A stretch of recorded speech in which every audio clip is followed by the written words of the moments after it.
गांव में आदित्य और अशोक नाम के दो गरीब भाई रहा करते थे। दोनों गांव में छोटी मोटी मजदूरी करके किसी तरह अपना गुजारा किया करते थे।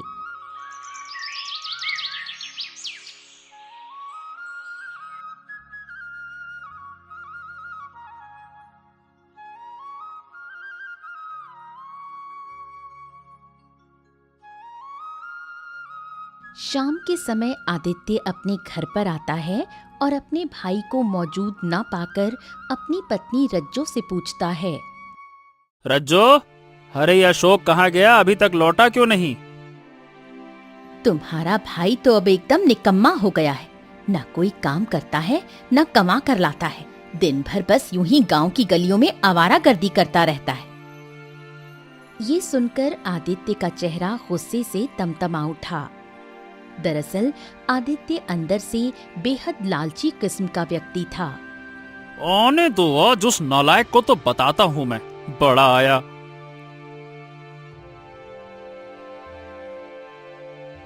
आदित्य गुस्से में घर के बाहर आकर अपने छोटे भाई अशोक का इंतजार करने लगा।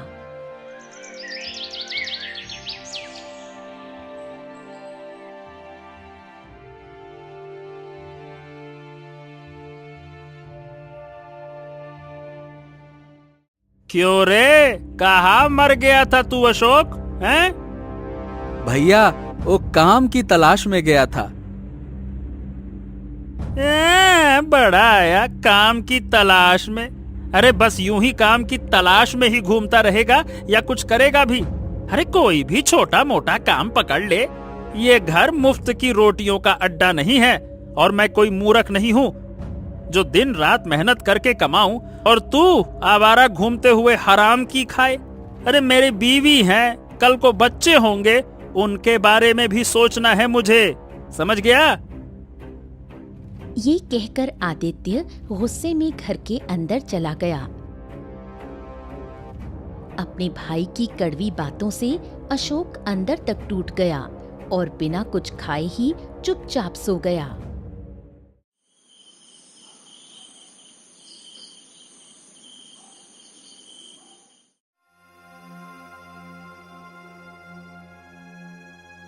तुम्हें पता है, तुम्हारे भाई ने खाना तक नहीं मांगा। चलो अच्छा ही हुआ, एक वक्त का खाना तो बचा। ये सब ठीक है, लेकिन कल को जब हमारे बच्चे होंगे तब तुम अपने भाई का क्या करोगे? अरे सीधा सीधा बोलो रज्जो, कहना क्या चाहती हो? तुम मूर्ख के मूर्ख ही रहोगे। आज वो कुंवारा है इसलिए चुप है। कल को उसकी भी बीवी आएगी और वो भी इस घर में हिस्सा मांगेगी। आधा घर तो उसके हिस्से में चला जाएगा। फिर हमारे बच्चों के लिए क्या बचेगा? ये सुनकर आदित्य एकदम चौंक गया। अच्छा, तो फिर क्या करना चाहिए रज्जो? करना क्या है, उसे साफ कह दो, या तो काम करके घर का खर्चा उठाए, वरना घर छोड़ दे। जो नहीं कमाता उसका इस घर पर कोई हक नहीं। आदित्य तो वैसे ही मन लंबे समय से अपने भाई को घर से निकालने की योजना बना रहा था। पत्नी का साथ मिलते ही वो पूरी तरह तैयार हो गया।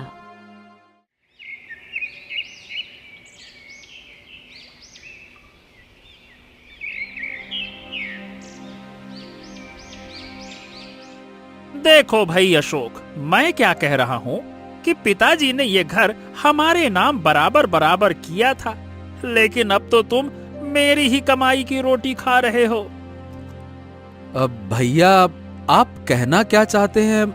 मैं कुछ समझ नहीं पाया। अरे इसमें समझने ना समझने वाली क्या बात है? देखो भाई, सीधी बात है। मैं घुमा फिरा के नहीं कहूंगा। अब या तो घर छोड़ दो या फिर आज तक जितना भी खाना खाया है उसकी एक एक पाई लौटा दो, बस। अशोक की आंखों में आंसू आ गए। उसने कुछ नहीं कहा और चुपचाप अपना सामान समेटकर घर से निकल गया।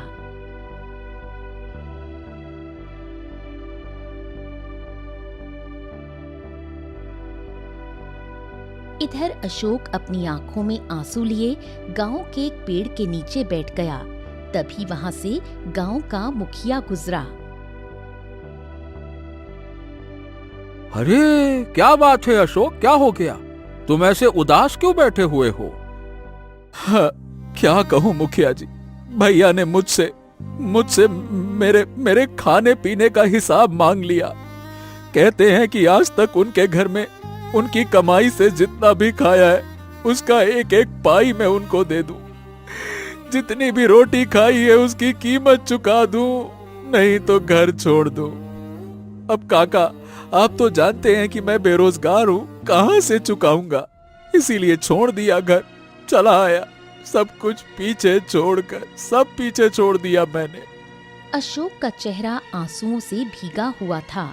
अब वो पूरी तरह अकेला हो गया था।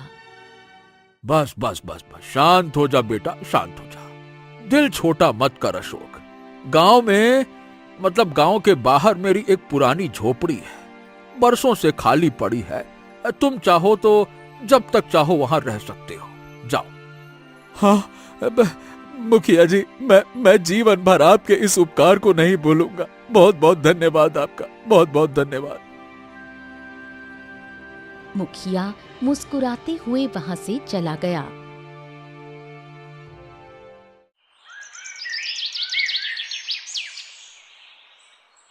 और अशोक अगले ही दिन उस झोपड़ी में रहने चला गया।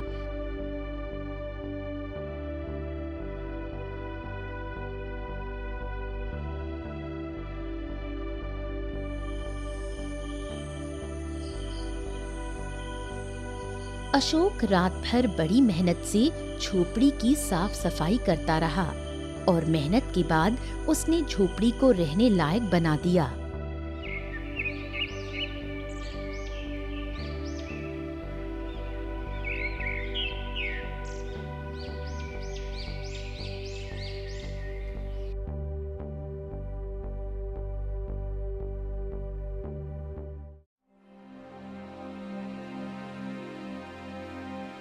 हाँ, अब बताओ अशोक, आगे क्या करोगे?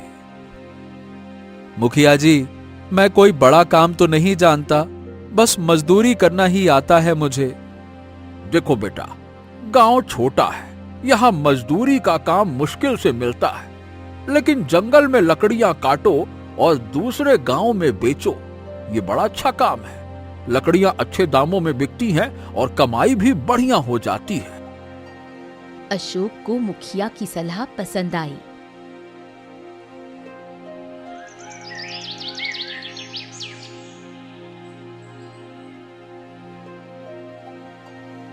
अगले ही दिन अशोक कुल्हाड़ी लेकर जंगल चला गया और लकड़ियां काटकर उन्हें बेचने लगा।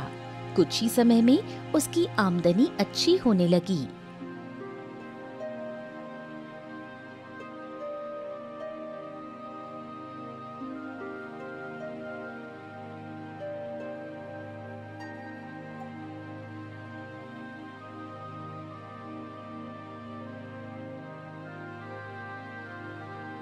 तुम मजदूर के मजदूर ही बने रहे और तुम्हारा छोटा भाई लकड़ियां बेच बेचकर अब धनवान बन रहा है। सुनने में तो मेरे भी आया है भाग्यवान कि लकड़ी बेचने में उसको बहुत ही खरा मुनाफा हो रहा है। हाँ, तो फिर तुम भी जंगल जाकर लकड़ियां काटो और गांव में बेचो, क्या पता हमारी किस्मत भी बदल जाए। आदित्य ने अपनी पत्नी की बातों पर गंभीरता से विचार किया और अगले दिन कुल्हाड़ी लेकर जंगल की ओर चल पड़ा।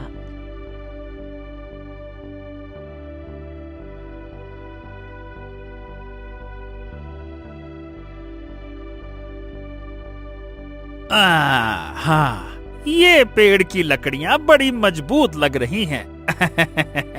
वृक्ष भी काफी पुराना है। ठीक है, बस यही काट कर बेचूंगा, बड़ा अच्छा मुनाफा होगा। रुक जाओ। जैसे ही आदित्य कुल्हाड़ी उठाता है, उसकी नजर झाड़ियों के पीछे कुछ चमकती हुई चीज पर पड़ती है। अरे, वो क्या है? वो दौड़कर झाड़ियों की ओर गया और देखा एक सुनहरा चमकदार अंडा वहाँ पड़ा हुआ था जो चमकीले कीड़ों की तरह चमक रहा था। ओह, हे भगवान, हे भगवान, हे भगवान, तूने तो पहले ही दिन मेरा भाग्य बदल दिया। सोने का अंडा। अगर पहले पता होता तो मैं तो कभी मजदूरी ही ना करता। तभी एक भारी सी आवाज आदित्य के कानों में गूंजी। इस अंडे को ले जाने से पहले एक बात सुन ले। इस अंडे को अपनाना होगा, तभी तेरा भाग्य बदलेगा। अचानक पीछे से आई आवाज से आदित्य चौंक गया और पीछे पलटा। इस अंडे के साथ जो कुछ भी तुझे मिलेगा उसे अपनाना होगा, तभी ये तेरा भाग्य बदलेगा। हाँ हाँ साधु महाराज, क्यों नहीं अपनाऊंगा। ये अंडा भी मेरा हो गया और जो कुछ भी इसके साथ है वो भी मेरा है।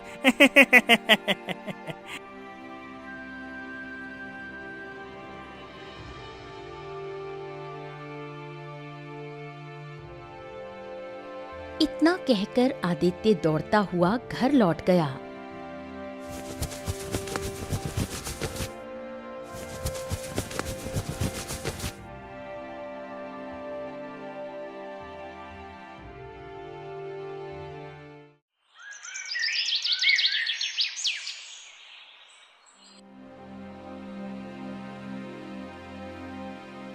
अरे, ये अंडा तो काफी बड़ा लग रहा है और ये पूरा सोने का है। कहाँ से मिला? जंगल में, और कहाँ। और सुनो, एक साधु मिले थे। उन्होंने कहा कि इस अंडे के अंदर से जो कुछ भी मिलेगा उसे अपनाना होगा, तभी ये अंडा हमारा भाग्य बदल देगा। अजी, छोड़िए उन साधुओं की बातों को। जरा सोचो, इस अंडे को कितने अच्छे दाम पर बेच सकते हैं। पूरा खेत खरीद सकते हैं। हाँ, बात तो तुम सही कह रही हो। वैसे भी वो साधु पहेलियों में बातें कर रहा था। जो मिलेगा अपनाना होगा। अरे, जब सोने का अंडा ही मिल गया है, बस अंडे का मिलना ही तो मेरे भाग्य का बदलना है। आदित्य की आंखों में चमक आ गई। एक काम करता हूँ भाग्यवान, कल सुबह ही राजगढ़ जाकर इसे अच्छे सुनार को बेच आता हूँ।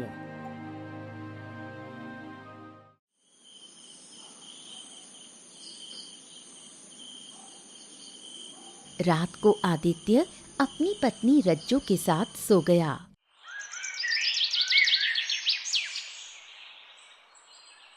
अरे ओ रज्जो, मेरी प्यारी रज्जो, उठो, मैं राजगढ़ की ओर जा रहा हूँ। रज्जू उठकर बैठ गई। आदित्य जैसे ही सोने के अंडे को उठाने ही वाला था कि अंडा अचानक हिलने लगा और देखते ही देखते फट गया। अंडे के अंदर का दृश्य देखकर आदित्य और रज्जो दोनों स्तब्ध रह गए। अरे, इसके अंदर तो मैना पक्षी है और ये तो घायल लग रही है, बहुत ही बीमार है। मैना पक्षी धीरे धीरे आंखें खोलकर उन्हें देखने लगी। अरे लेकिन भाग्यवान, साधु महाराज ने तो कहा था कि अंडे के अंदर जो कुछ भी होगा उसे अपनाना होगा, लेकिन ये तो बहुत ही घायल और एक बीमार मैना है। अगर इसे घर में रखेंगे तो फालतू में गंदगी करेगी और हो सकता है बीमारी भी फैला दे। बताओ, तुम क्या कहती हो? तुम सही कह रहे हो, तो फिर इसका क्या करें? इसे फेंक देते हैं। अरे नहीं नहीं नहीं नहीं, इसे फेंकते नहीं है। एक काम करते हैं ना, इसे अशोक को दे देते हैं। अशोक जैसा मूर्ख ही इसे पाल सकता है। हमें तो बस सोने के अंडे से मतलब है। ऐसे में चिड़िया भी सुरक्षित, अंडा भी हमारे पास और बेचकर मुनाफा ही मुनाफा। पहली बार तुमने कुछ सही कहा है। आदित्य मैना पक्षी को उठाकर सीधा अशोक की झोपड़ी की ओर चला गया।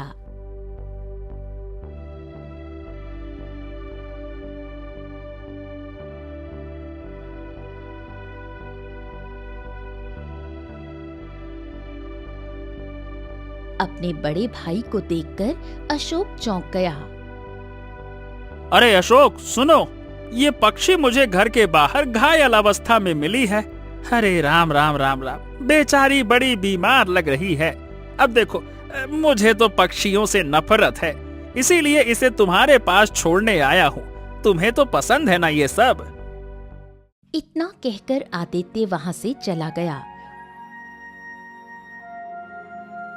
और सोने का अंडा लेकर राजगढ़ की ओर रवाना हो गया। इधर अशोक ने मैना की ओर देखा। उसकी आंखें कमजोरी से खुल भी नहीं रही थीं। हो, बेचारी तो बहुत ही कमजोर और घायल लग रही है। मुझे इसे वैद्य को दिखाना चाहिए।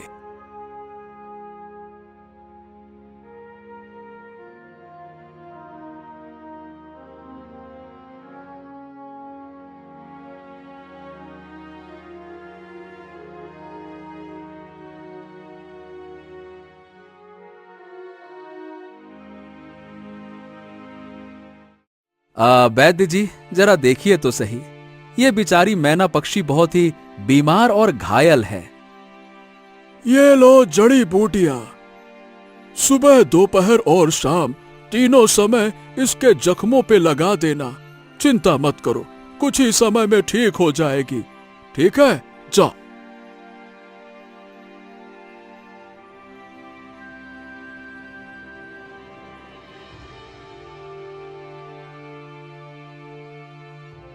अशोक मैना को लेकर झोपड़ी लौट आया और दिन रात उसकी सेवा में लग गया।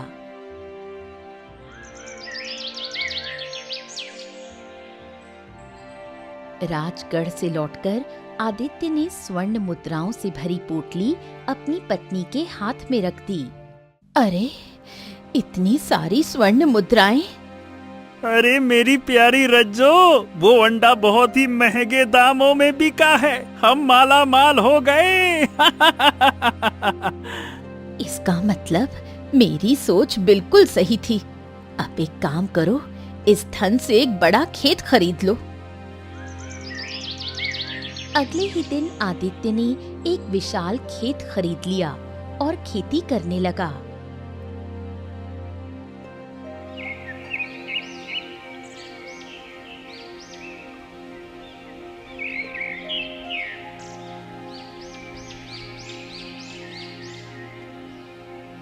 कुछ ही समय में आदित्य की आमदनी बढ़ने लगी।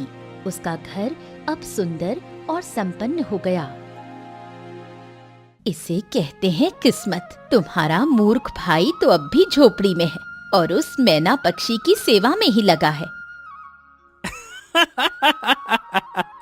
अच्छा हुआ हमने साधु महाराज की बातों पर ज्यादा ध्यान नहीं दिया।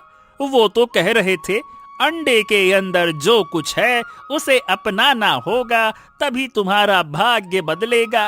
अरे साधु महाराज कहाँ से जाने हम कितने चालाक हैं। अगर हम उसे अपनाते तो ना तो हमारे पास धन आता और ना ही मान सम्मान। हम भी अशोक की तरह ही गरीब रह जाते, मैना को पालते हुए। क्यों, सही कहा ना मैंने? ये कहकर आदित्य हंसने लगा और रज्जो भी उसके साथ हंसी में शामिल हो गई।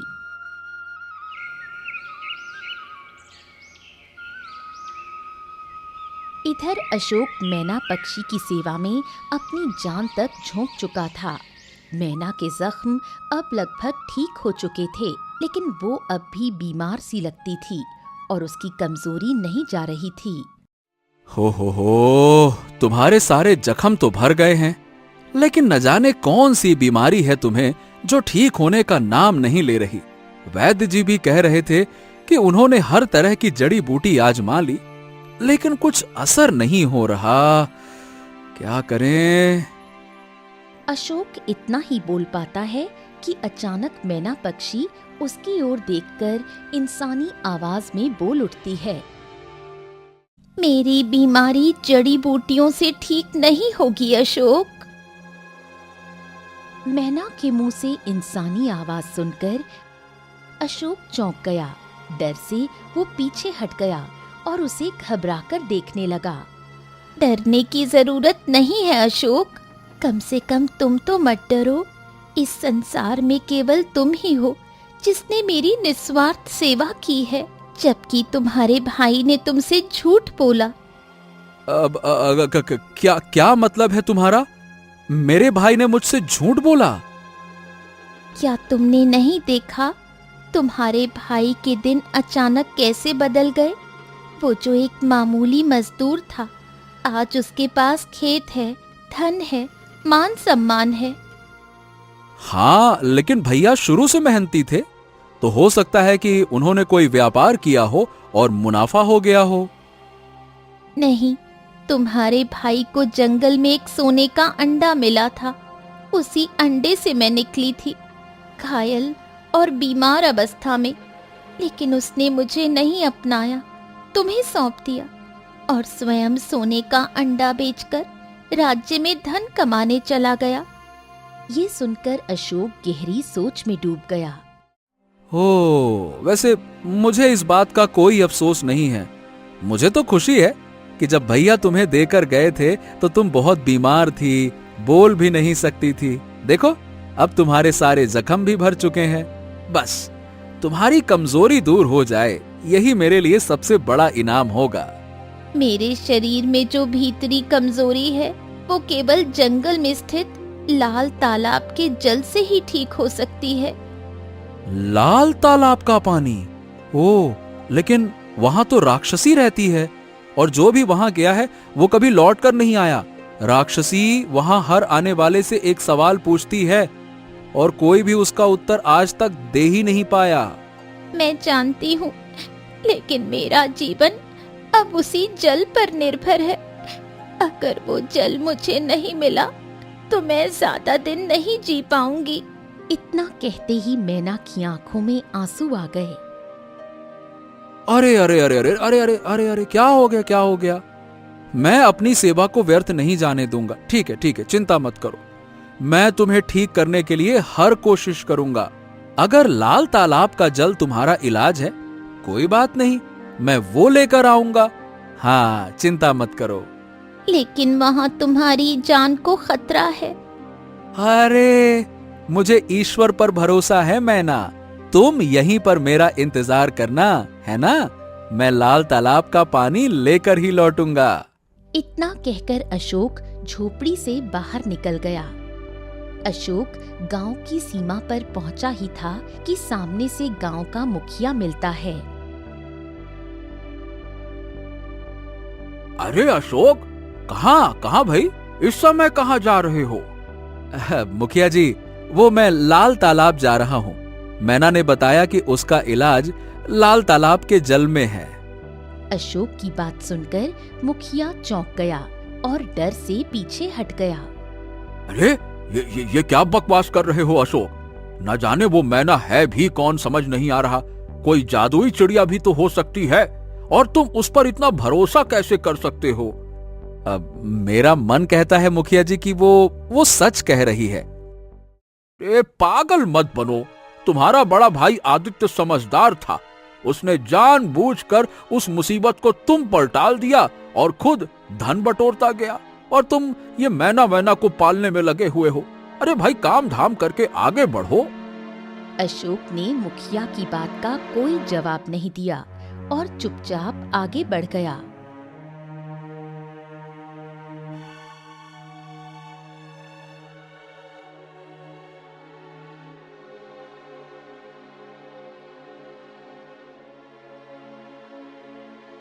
अरे जाओ भाई जाओ, अपने भाई को रोको। वो लाल तालाब जा रहा है, उसकी जान को खतरा है, खतरा।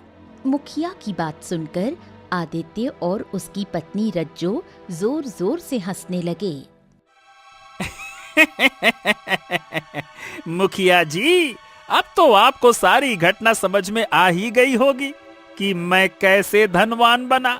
अब आपसे क्या ही छुपाना, अंडे के अंदर वही मैना थी जो मैंने उस अशोक को दे दी। अब वो उसका पालन पोषण कर रहा है, मुझे क्या करना है। उसे तो उसी समय उस मैना को बाहर फेंक देना चाहिए था, लेकिन वो तो सेवा करने बैठ गया।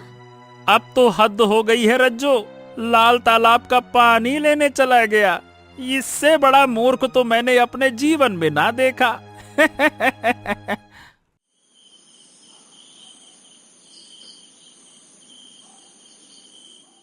अरे कैसे भाई हो तुम?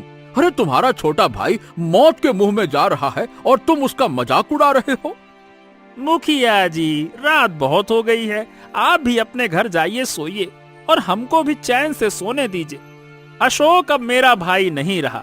मैं एक धनवान आदमी हूँ और मैं गरीबों से कोई रिश्ता नहीं रखता। चलिए, शुभ रात्रि, नमस्ते, जाइए। मुखिया गुस्से से तमतमाता हुआ वहां से चला गया।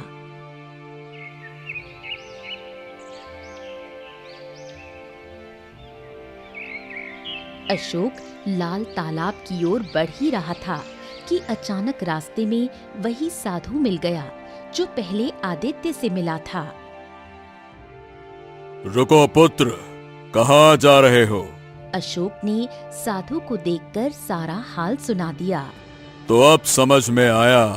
अच्छा, क्या तुम्हें पता है लाल तालाब में राक्षसी वास करती है? हाँ साधु महाराज, मैं सब जानता हूँ, लेकिन मैं बस किसी भी तरह से मैना की जान बचाना चाहता हूँ। क्यों? एक साधारण पक्षी के लिए अपनी जान खतरे में क्यों डाल रहे हो? इंसानियत के नाते साधु महाराज।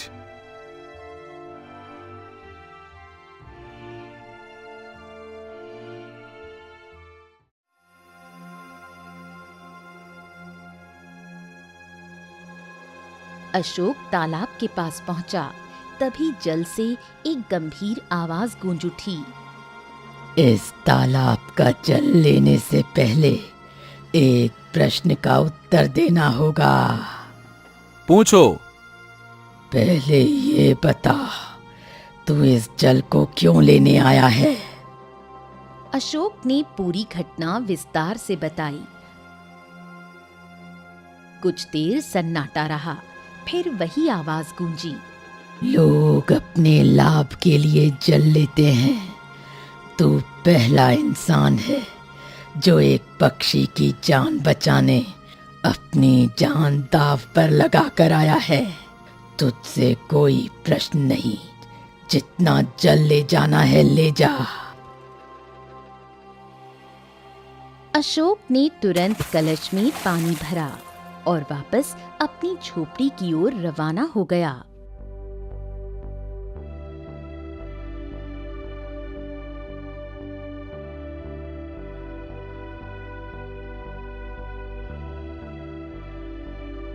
झोपड़ी में मैना पक्षी अब भी उदास बैठी थी। अशोक को देखकर उसकी आंखें चमक उठीं। तभी वहां मुखिया आ गया। हाँ।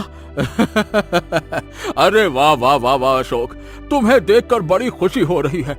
लगता है कि तुम पानी लाने में सफल रहे, है ना? हाँ मुखिया जी, मैं पानी ले आया।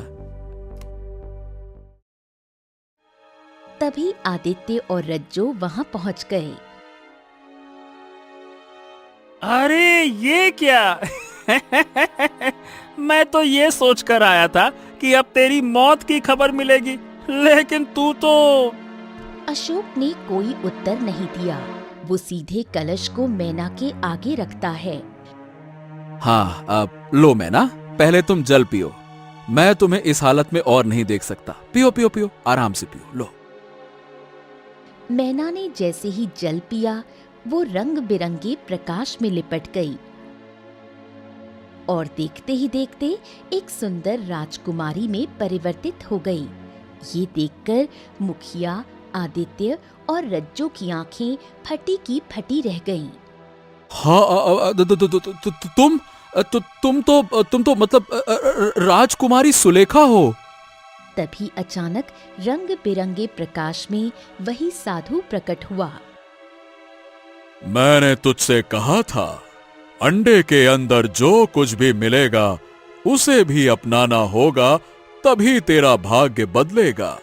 लेकिन मैना पक्षी तेरी किस्मत में थी ही नहीं, तूने उसे अपने हाथों से अपने छोटे भाई को सौंप दिया। साधु महाराज, आखिरकार ये सब क्या माजरा है? मैं बताती हूँ। मैं बहुत घमंडी थी। एक दिन जंगल में शिकार करते वक्त मैंने एक कबूतरी को मार दिया। यही साधु महाराज ये सब देख रहे थे। क्रोधित होकर इन्होंने मुझे श्राप दे दिया कि मैं एक घायल मैना में बदल जाऊंगी। इतना बोलकर वो चुप हो गई। कुछ देर बाद राजकुमारी ने फिर सिर झुकाकर कहना शुरू किया। जब मैंने क्षमा मांगी तो इन्होंने कहा, यदि कोई व्यक्ति मुझे निस्वार्थ रूप से अपनाएगा, मेरी सेवा करेगा और लाल तालाब का जल लाकर मुझे पिलाएगा, तभी मैं श्राप से मुक्त हो पाऊंगी। इसीलिए मैंने आदित्य को चेताया था, लेकिन उसने धन चुना और तूने सेवा। मेरे पिता बहुत प्रसन्न होंगे। मेरा कोई भाई नहीं है और मैं तुमसे ही विवाह करूंगी। तुम ही इस राज्य के भावी राजा होगे। अशोक मुस्कुराने लगा और आदित्य और रज्जो सिर झुकाकर वहीं खड़े रह गए। राजकुमारी सुलेखा अशोक को महल में ले गई और विवाह कर लिया। अशोक अब पूरे राज्य का राजा बन गया।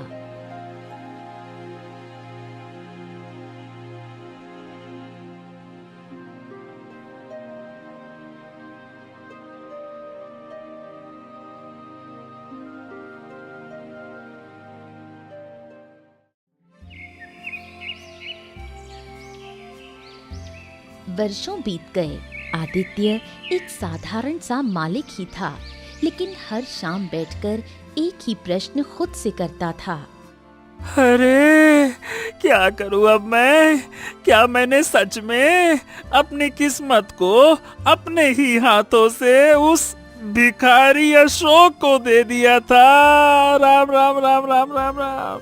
जीवन में कभी कभी हमारे सामने दो रास्ते आते हैं, एक जो आसान होता है और दूसरा जो सही होता है।